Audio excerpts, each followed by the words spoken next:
श्री स्वामी समर्थ. हिंदू धर्मातील नारळाचे महत्त्व काय आहे हे आज या व्हिडिओमध्ये आपण पाहणार आहोत. व्हिडिओ शेवटपर्यंत नक्की पहा.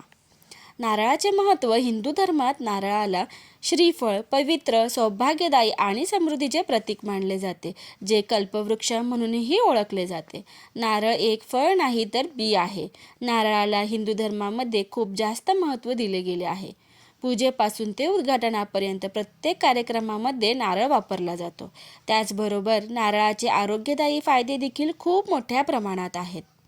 नारळ एक फळ नाही तर एक बी आहे आणि स्त्रिया एका बीला जन्म देतात, म्हणजे महिला एका बाळाला जन्म देतात. त्यामुळे लोक महिलांना नारळ फोडू देत नाहीत, कारण नारळ एक बी आहे आणि महिला कधीच एका बीला नुकसान पोहोचवू शकत नाहीत.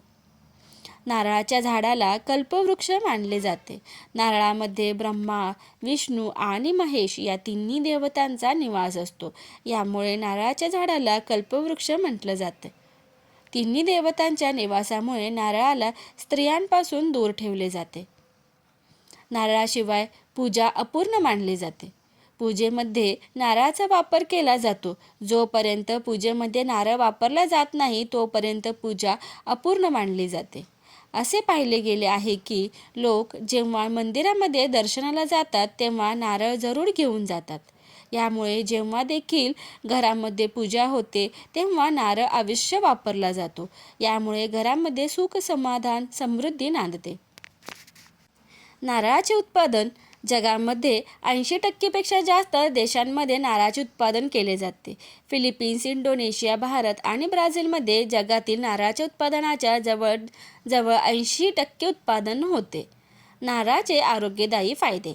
नारळाचा उपयोग आरोग्य लाभ, औषधी उपयोग आणि पोषण तत्वांची कमी पूर्ण करण्यासाठी खाण्यापिण्यामध्ये केला जातो.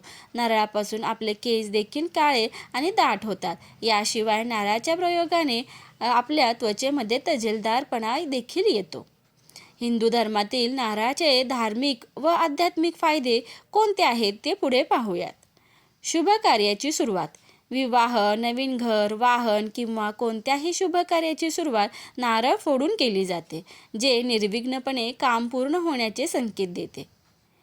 ईश्वरार्पण म्हणजे श्रीफळ. नारळाला श्रीफळ, लक्ष्मीचे फळ म्हणतात.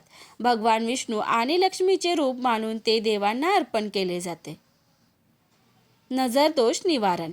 नारळ डोक्यावरून वारून पाण्यात सोडल्यास किंवा जवळ जाळल्यास घरातील किंवा मुलांवरील नकारात्मक ऊर्जा म्हणजेच नजरदोष दूर होतो. समृद्धी आणि सौभाग्य.